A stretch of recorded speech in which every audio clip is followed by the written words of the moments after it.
Thank you, Mr. Romero. Ladies and gentlemen, the United States Secretary of Defense, the Honorable Lloyd Austin.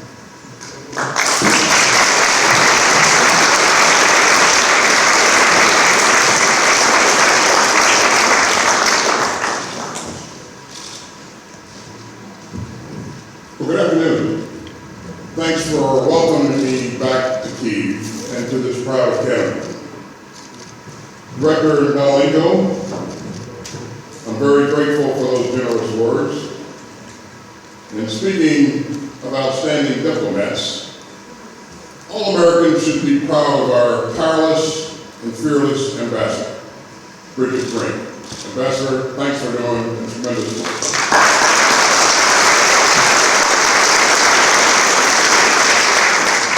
Let me also thank my good friend, Minister Gumerov. Rustam, thanks for that very kind introduction and for your tremendous service to your country. Ladies and gentlemen, it's a great honor to be here with you today. I'd like to talk today about Ukraine's just war of self-defense and the road ahead. I'd like to start by echoing the words of President Kennedy in his historic 1963 speech in Berlin. There are some who say that they don't understand, or say that they don't understand, what is at stake between the free world and an aggressive tyrant like Putin. And I say to them, let them come to Kyiv. There are some who say that both sides are to blame for Putin's war of aggression. Let them come to Kyiv.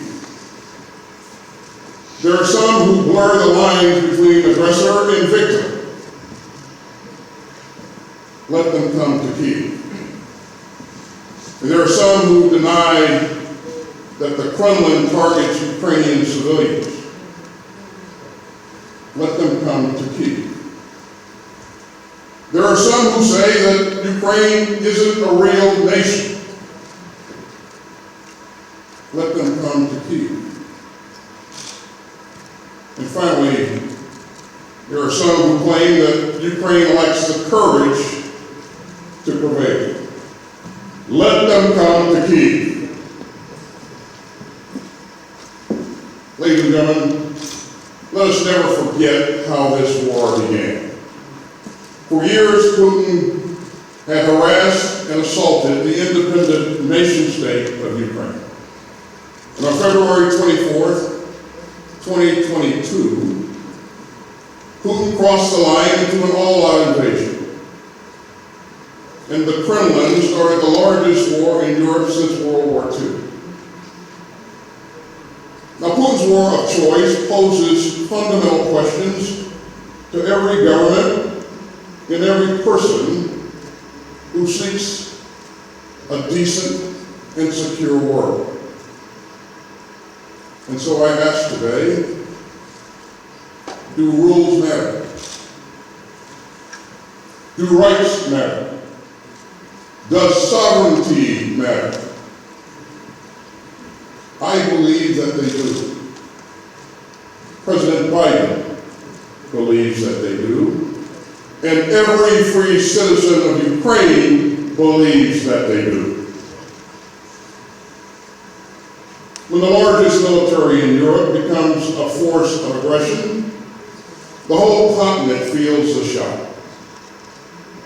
When a permanent member of the UN Security Council tries to deny self-rule to more than 40 million people, the whole world feels the blow. And when a dictator puts his imperial fantasies ahead of the rights of a free people, the whole international system feels the outrage. And so that's why nations of goodwill from every corner of the planet have seen and have risen to Ukraine's defense. And that's why the United States and our allies and partners have proudly become the arsenal of Ukrainian democracy. America's values call us to stand by a peaceful democracy fighting for its life. And America's security demands that we stand up to Putin's aggression. America's security demands that we stand up to Putin's aggression. Ukraine matters to U.S. security for foregone reasons.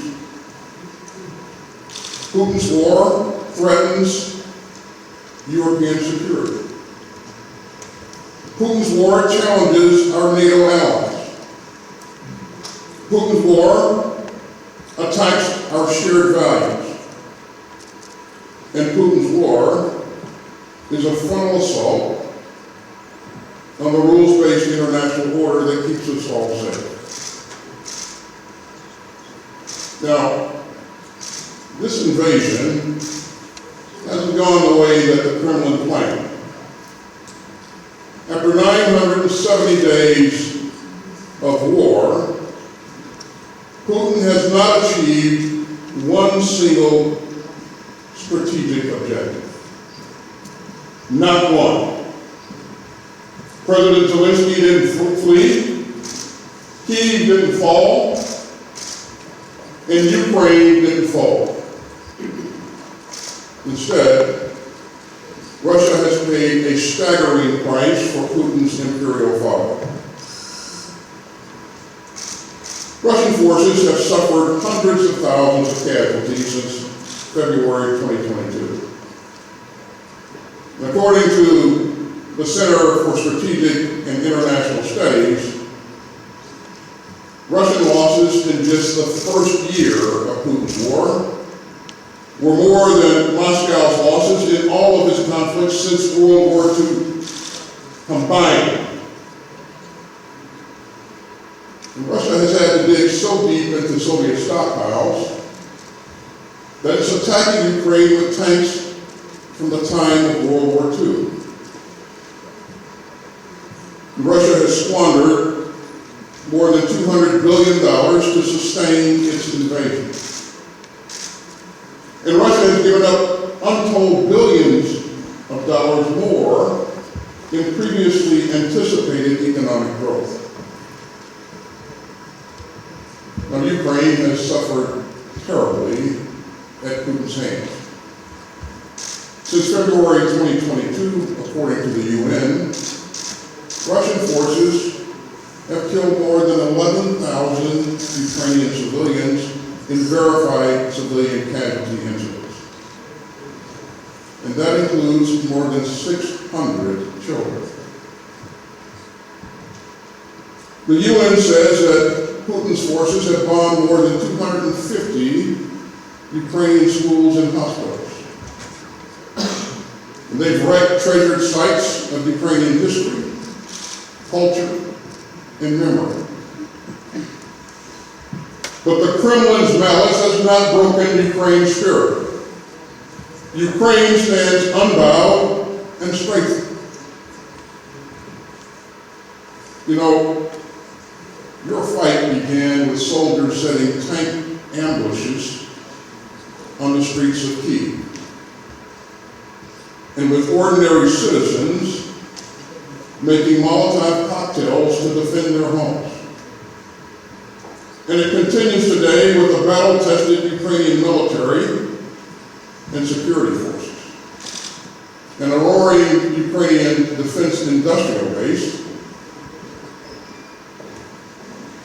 Ukrainian factories are now pumping out some of the best UAVs in the world. And experienced Ukrainian air defenders are protecting their forces and their families. And your soldiers have shown incredible skill. Your frontline defenders have shown heroic resolve.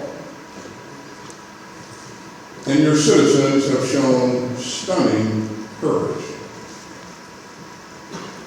Ukraine's resistance is powered by the emergency workers who rush to the scene, and by the energy workers who race to fix the damage of the Kremlin's attacks, and by the doctors who risk their own lives to save the wounded, by the nurses who provide comfort in hours of anguish, and by the clergy who tend to suffering souls, by the teachers who keep Ukraine's schools open, and by the parents and grandparents who fight every day to keep their children safe and give them a future of peace. And so your admirers around the world are studying the Ukraine way of resistance. And we strongly encourage the reforms that Ukraine has launched to help realize its people's hopes of joining the European Union and NATO.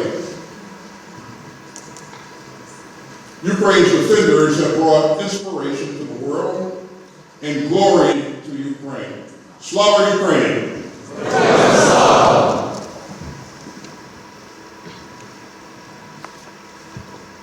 Yet this struggle imposes obligations on us all.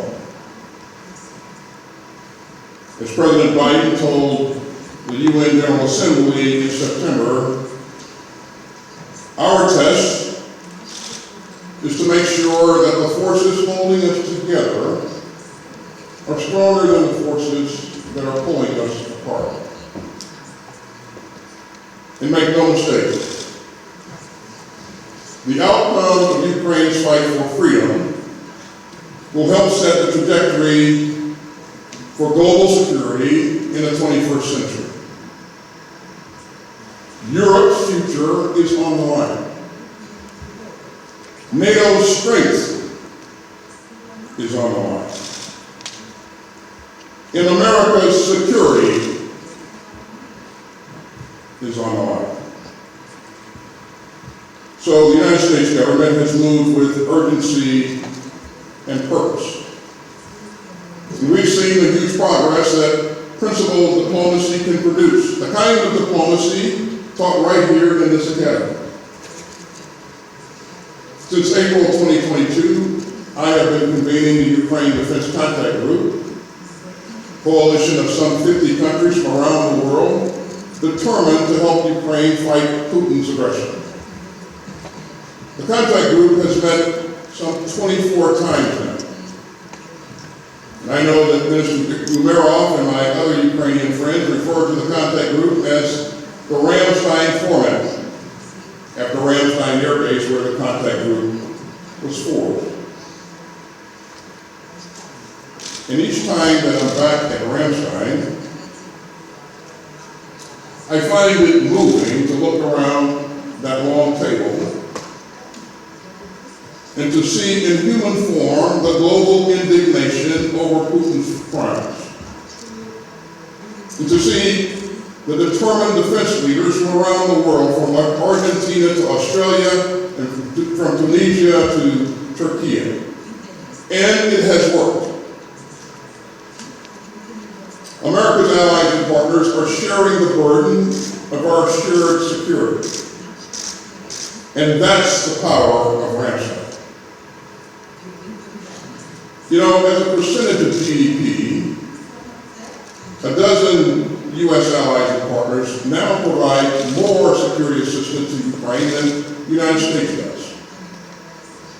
And members of the contact group have provided more than $1 billion in direct security assistance to Ukraine. And I'm proud to remind you that the United States is doing our part as well. My country has committed more than $58 billion in security assistance for Ukraine since February 2022. We've delivered 2 Patriot batteries and dozens of other air defense systems. We've provided 24 HIMARS rocket systems and thousands of armored vehicles and drones and millions of rounds of artillery and other critical munitions. Now that is a very real financial commitment. But for anyone who thinks that American leadership is expensive, well, consider the price of American retreat.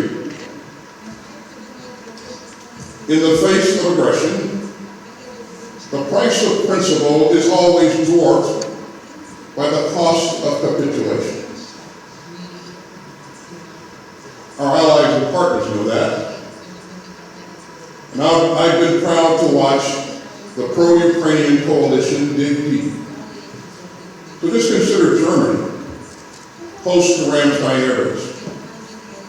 Germany alone has provided or committed to military assistance for Ukraine valued at close to $31 billion. And through the contact group and its capability coalitions, Ukraine's friends are now forging an unprecedented, coordinated, 13-country drive to increase industrial production to meet Ukraine's battlefield requirements and to build up the force to deter and repel Russian aggression in the future. And so, not since World War II has America systematically rallied so many countries to provide such a range of industrial and military assistance for a partner in need. Now, there is no silver bullet. No single capability will turn the tide. No one system will end Putin's assault. What matters is the way that Ukraine fights back. What matters is the combined effects of your military capabilities. And what matters is staying focused on what works.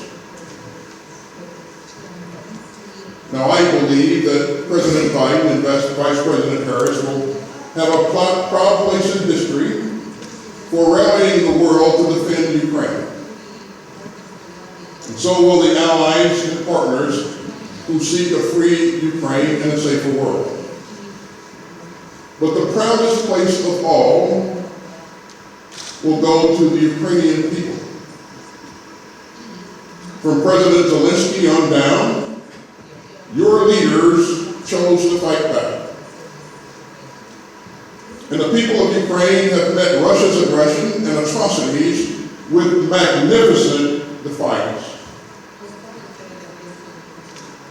The spirit of Ukraine has inspired the world. And it has reminded us all to never take our freedom for granted. So we refuse to blame Ukraine for the Kremlin's aggression. We refuse to offer excuses for Putin's atrocities. And we refuse to pretend that appeasement will stop an invasion. We fully understand the moral chasm between aggressor and defender. We will not be gulled by the frauds and the falsehoods of the Kremlin's apologists. And we will continue to defend the Ukrainian people's right to live in security and in freedom. The Kremlin has forced us into an age where Europe's largest military invades Europe's second largest country. And we dare not believe, as the novelist George Eliot once wrote, that the giant forces that used to shake the earth are forever laid to sleep. America's goals remain clear, achievable, and principled. We seek a free and sovereign Ukraine that can defend itself from Russian aggression today and deter Russian aggression in the future. We seek a more secure Europe and a reinforced commitment from nations of goodwill worldwide to an open international system of rules, rights, and responsibilities.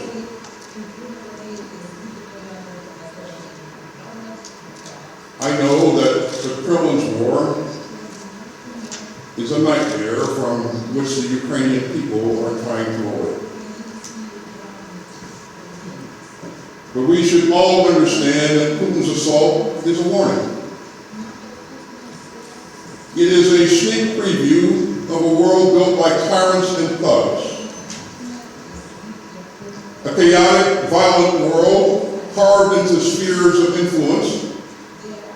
A world where bullies trample their smaller neighbors. And a world where aggressors force free people to live in fear. So we face a hinge in history. We can continue to insist that cross-border invasion is the cardinal sin of world politics. And we can continue to stand firm against Putin's aggression. Or we can let Putin have his way. And we can condemn our children and grandchildren to live in a far bloodier and more dangerous world. So we must continue to squarely face, the specter of an aggressive Russia, backed by other autocrats from North Korea and Iran. If Ukraine falls under Putin's boot, all of Europe will fall under Putin's shadow. Putin is not just hammering at the norms of the international system built at such a terrible cost by the Allies after World War II. He is shoving us all toward a world where might makes right, and where empire trumps sovereignty. And he is determined to show that his brand of autocracy can outlast the world's democracies. You see, Putin does not just think that his will is stronger. He thinks that his system is better. But he could not be more wrong. You know, few forces are more powerful than a democracy fighting for its freedom. As I have said, peace is not self-executing. Order does not preserve itself. And the principles of freedom and sovereignty and human rights do not uphold themselves. Yes, there is a price to be paid for human freedom, but it is dwarfed by the price that we would all pay for letting aggression go unchecked. So President Biden has chosen the path of mutual responsibility and common security. And we have chosen to share the responsibility of ensuring that Ukraine remains sovereign and free. And make no mistake, the United States does not seek war with Russia. And even as Putin makes profoundly reckless and dangerous threats about nuclear war, we will continue to behave with the responsibility that the world rightly demands of a nuclear. Thank you, Mr. Mayor. Ladies and gentlemen, United States Secretary of Defense, Defense Lloyd Austin.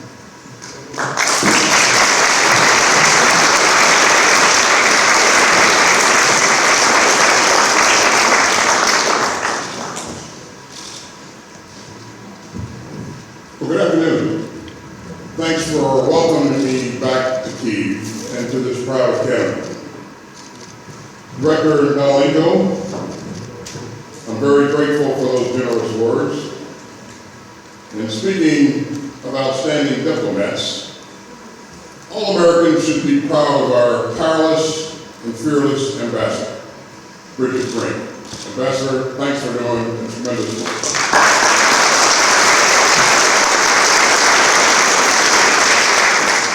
Let me also thank my good friend, Minister Umerov.